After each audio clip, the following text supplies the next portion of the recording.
coalition of supporters across party lines, and he really worked very hard, and he had tremendous support, unbelievable support, and I think a lot of that support came my way when we decided to do a little merger, and it was really great, and it was very loyal, incredible people. They believe in him so strongly because he's a fierce advocate for the health of our children and for the values of free speech, democracy, and peace. And people are going to be very impressed, I have no doubt. I've known him a long time. He's been a friend of mine a long time.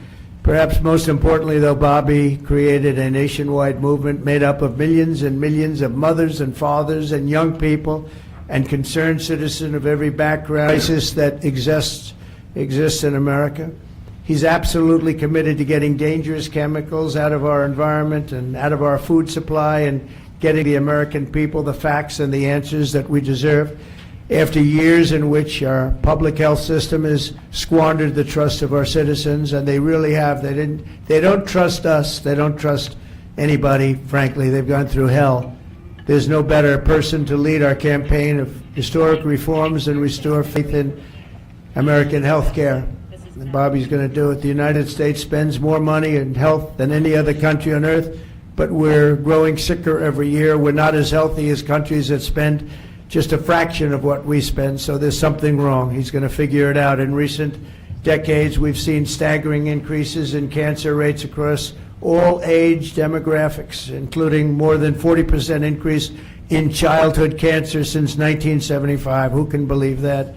And an explosion in other chronic childhood illnesses. Not long ago, 1 in 10,000 people, children, had autism. Now it's 1 in 36. Think of that. 1 in 10,000. 1 in 10,000. Now it's 1 in 36. Who can believe that? There's something wrong. There's something wrong, and I think it's something that can be found out. In 2022, more than 40% of children had at least one chronic health condition, and today nearly 80% of young adults do not qualify for military service, in large part for health reasons. Think of that, 80%. Something is wrong, and that's why immediately after Bobby is sworn in, I will be signing an executive order establishing the President's Commission to Make America Healthy Again. We have some great people on that commission.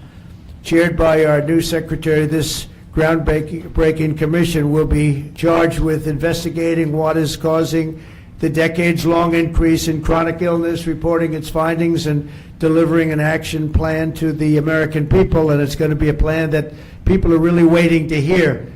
Bobby, I want to thank you. You've gone through a lot. It's taken great courage. You've been amazing, actually. I'd call him and say, "You're going to be okay." And he said, "I know, I really do." He's really been supported amazingly by Cheryl and his family.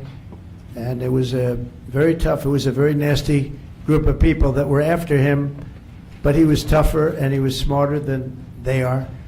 And that's why he's here today. There are very few people that could have withstood the assault, but he was able to. So I just want to congratulate you, and we have a very special person here to swear you in, a man that I think has done just, I think he's just an amazing man. As you know, his name happens to be Gorsuch, and he's a member of the Supreme Court in extremely good standing. He's highly respected by everybody, and I didn't know, are you two friends or something, or did this just happen to be the justice? Did this just happen to be the luck of the draw? What happened? I reached out to him. Did you reach out? Well, you reached out to a very good man, so please, if you would. Thank you very much.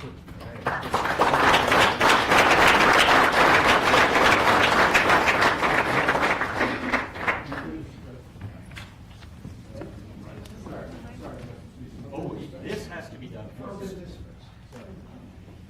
We're going to make this a good one, right?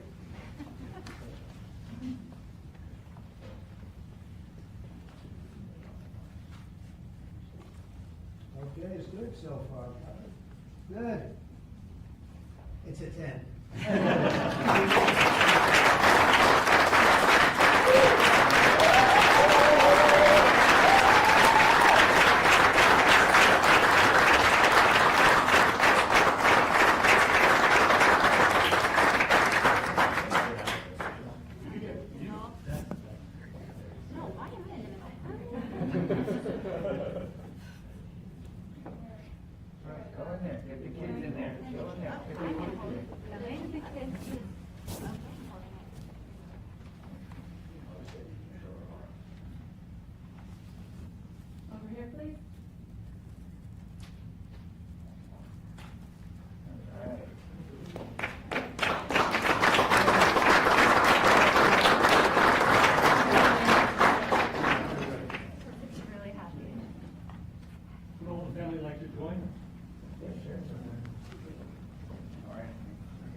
Place your left hand on the Bible and raise your right. I, Robert F. Kennedy Jr., I, Robert F. Kennedy Jr., do solemnly swear do solemnly swear that I will support and defend that I will support and defend the Constitution of the United States the Constitution of the United States against all enemies, against all enemies, foreign and domestic, foreign and domestic, that I will bear true faith and allegiance to the same, that I will bear true faith and allegiance to the same, that I take this obligation freely, that I take this obligation freely without any mental reservation without any mental reservation or purpose of evasion, or purpose of evasion, and that I will well and faithfully discharge and that I will well and faithfully discharge the duties of the office the duties of the office on which I am about to enter. on which I'm about to enter. So help me God. So help me God. Congratulations, Mr. Secretary.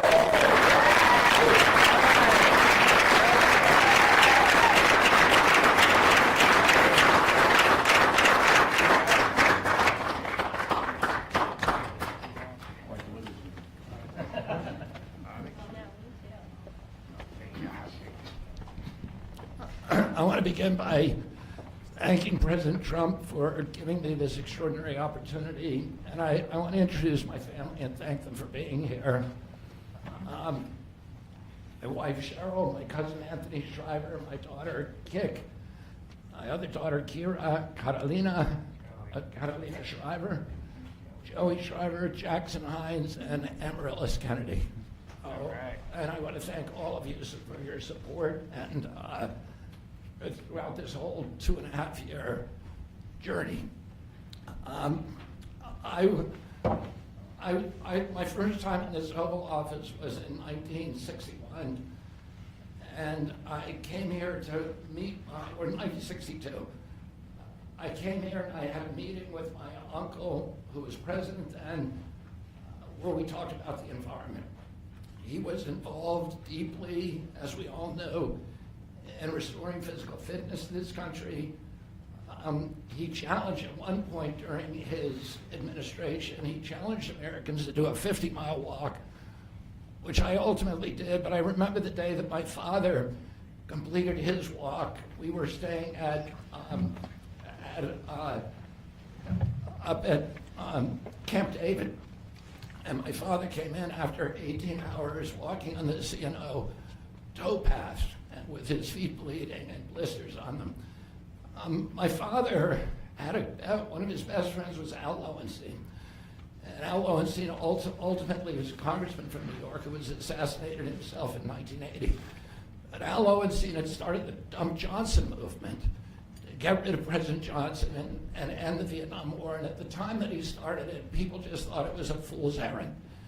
And ultimately, he asked my father to run for president against Johnson. My father wouldn't do it at that time, and he asked Gene McCarthy. McCarthy did it, and he joined that campaign. And my father ultimately ran, and Johnson then dropped out. So Al Lowenstein succeeded. And although Al Lowenstein was on the other side now, running against my father with Gene McCarthy, my father wrote him a note, a quote from Emerson, where he said, if a single man plants himself firmly on his own ideal and there abide, the whole wide world will come around to him. For 20 years, I've gotten up every morning on my knees and prayed that God would put me in a position where I can end the childhood chronic disease epidemic in this country. On August 23rd of last year, God sent me President Trump. And he gave me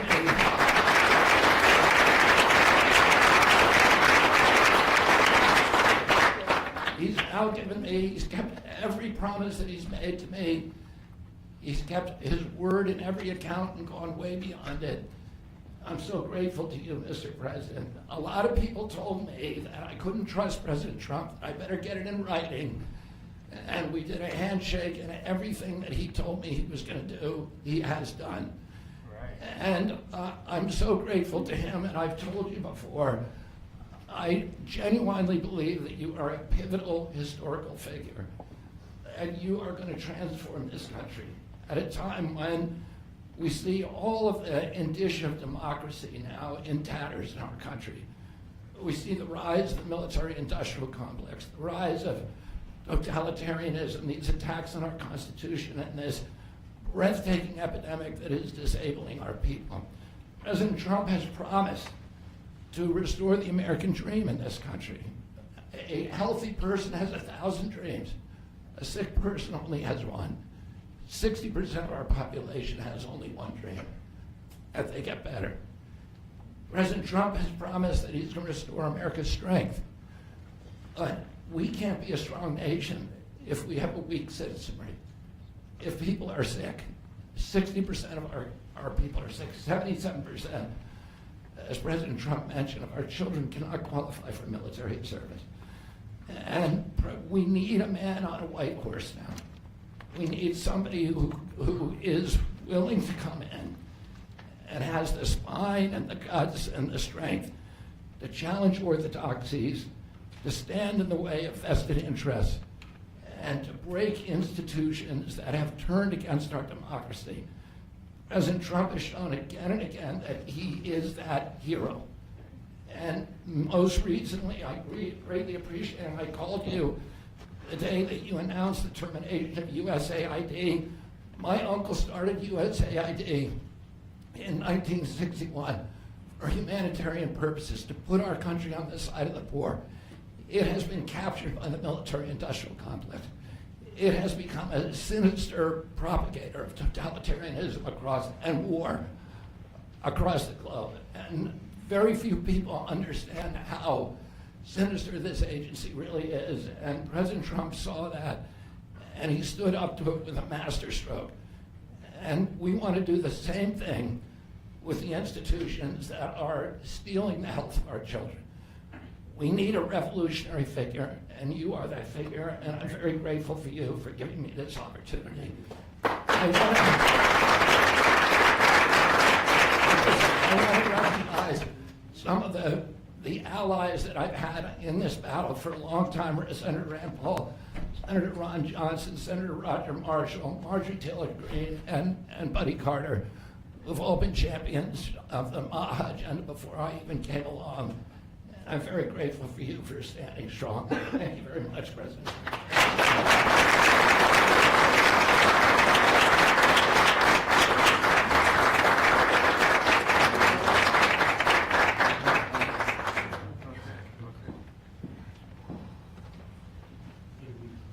Mr. Secretary, I'd like to ask, what plans do you have immediately at HHS now that you're sworn in, sir? He's going to be running it. He's going to do a great job. What would you like to That's see my to do plan. first? We're going to find out a lot of secrets that have been maybe kept from us, but he's going to come up with some solutions to some big problems, self-problems. I think he's going to go down on the record, folks. I really have confidence. This group has great, even Rand has confidence. If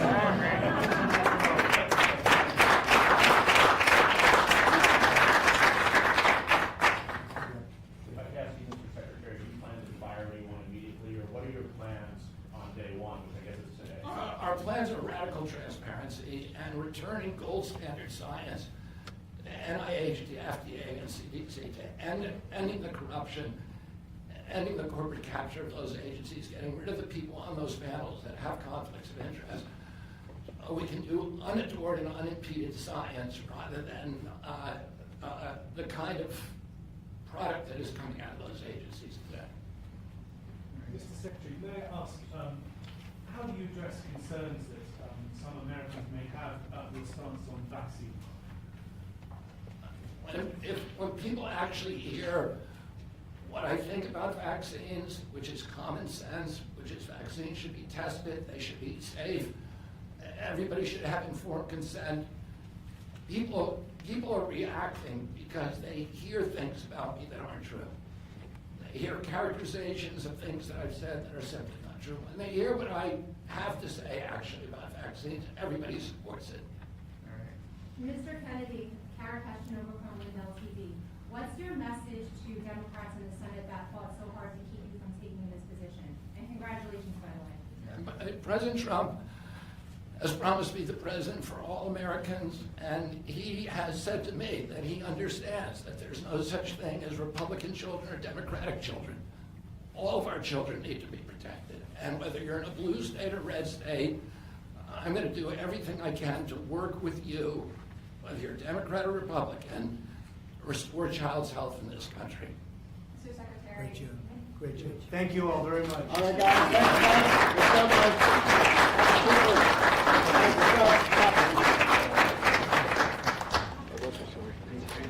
Thanks, Thank you. Thank you, guys. Let's go quickly, please. Quickly, guys. Come on.